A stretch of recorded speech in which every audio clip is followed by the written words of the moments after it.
brokerage 20,000, sundry receipts 10,000, share of income from HUF is 6,000.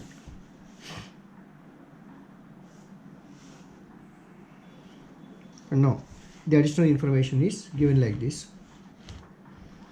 Salaries include 12,000 paid to the workers employed at home. So we have salaries 3,30,000, out of which 12,000 is paid to the workers employed at home. So that means it is a domestic expenditure of the assessee.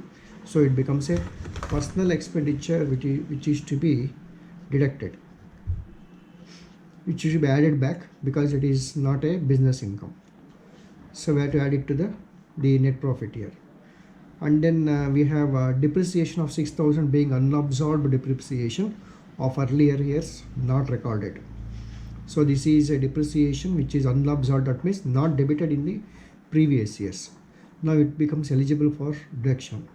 Legal expenses include 2,000 paid to the lawyer in connection with the personal use. So this is now personal expenditure. And then we have general expenses include 8,000 as contribution to staff welfare fund. Out of bad debts recovered, only 8,000 were allowed as deduction earlier. Calculate income of the assessee. Okay, now if you take it like this, the net profit, I have to always start from the net profit as given. So net profit is given as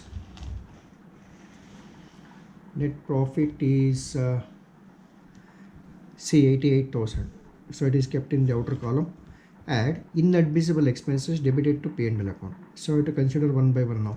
So first one is the salary is 3,30,000, out of 12,000 is the personal expenditure because it is paid to the domestic servants. So therefore salary paid to workers at home 12,000 is to be added back to know the actual profit. And then office expenditure is completely no adjustment is given to that, so therefore completely it is allowable. And then depreciation 28,000. For depreciation we have an adjustment here. Depreciation of 6,000 being unabsorbed depreciation of the earlier years not recorded. So this is allowable only. And then this is an adjustment which is given apart from this depreciation 28,000. Next is to GST. GST is given as 18,000, which is a tax which is to be paid on the commercial sector.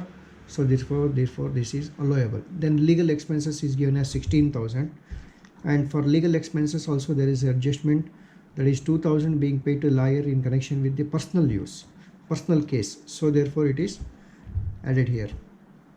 And then income tax. So any kind of tax paid, direct taxes paid is not allowable. So therefore 14,000 is added back. And then we have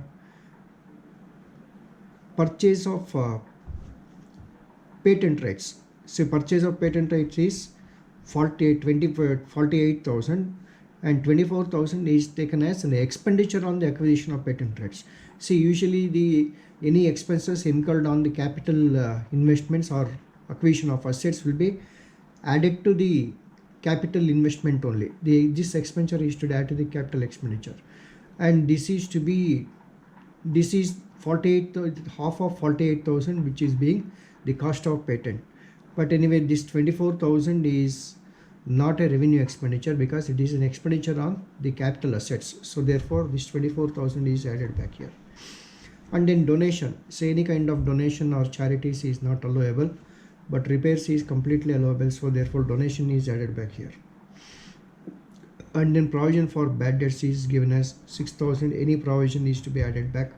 No deduction of any provision. Then general expenses 24,000. There is an adjustment here. General expenses include 8,000 as contribution to staff welfare fund. See, if it is a staff welfare expenditure, it would have been allowed, but this is staff welfare contribution to staff welfare fund. To that extent, we have to remove that amount here out of 24,000. So therefore 6,000 is whatever is given here, that is 8,000 is added back. And then the total is 70,000. Now we have 1,58,000 as the revised profit. Now less admissible expenses not debited to P&L account. So under that we have to charge depreciation. We have come to know that 48,000 is the cost of acquisition of the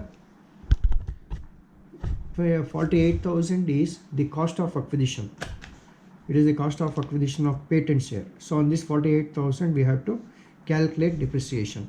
For calculation of depreciation, we must know the actual rate of depreciation to be charged.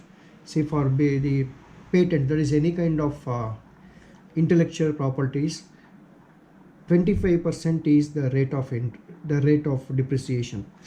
And then the date of acquisition is also important, because we have to determine whether it is used for 180 days or not. So therefore the date of acquisition is given as 15/12/2018. See, if you calculate from 15/12/2018 to 31st March 2019, because 19 is the cutoff date period for that.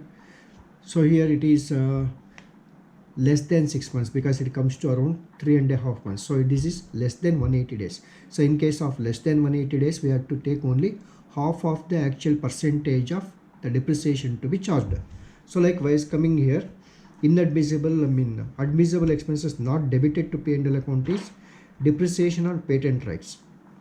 So 48,000, they have debited only the expenses on the acquisition here. This is not the depreciation on the capital asset purchase. So therefore we have considered, we are adding back, that is we are showing a new expenditure, that is admissible expenditure, as depreciation here. So 48,000 is the cost of acquisition of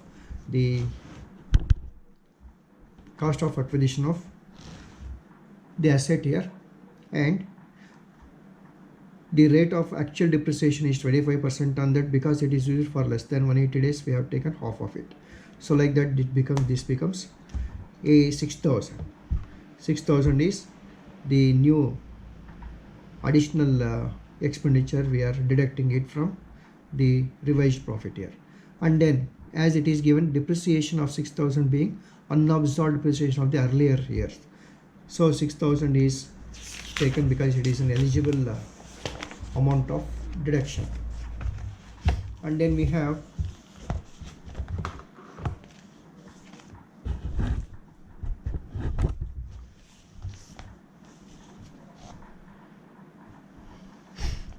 non-business and tax-free incomes credited to P&L account. So here the bad debts recovered not allowed earlier is given as 8,000. See, bad debts recovered,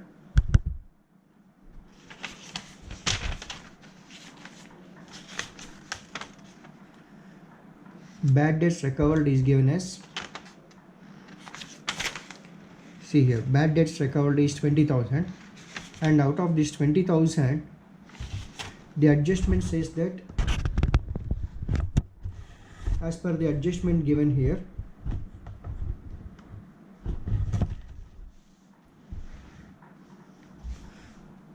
as per the adjustment,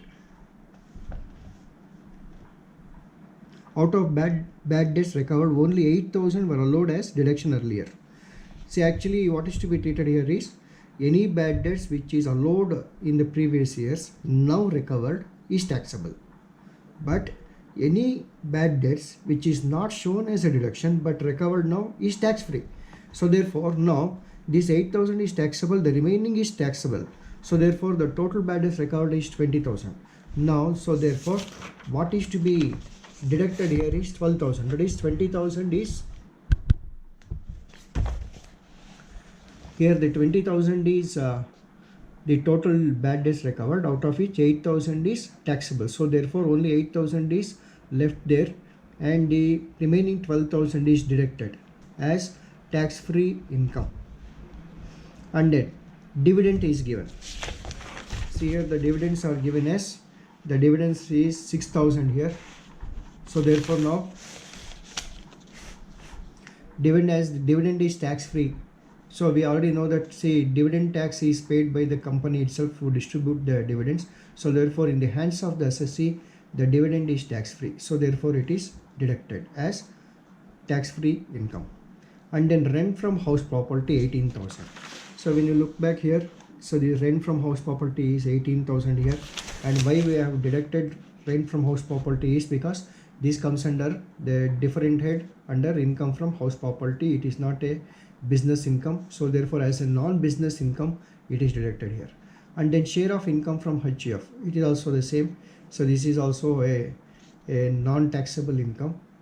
Any share of HUF received in the hands of the assessee is not taxable. So because the tax is paid in the hands of the karta of the family, so therefore this share of income received from the HUF is deducted here, 6,000. So totally, when you revise the profit as shown in the P&L account, this comes to 54,000. So now the taxable income is 1,04,000.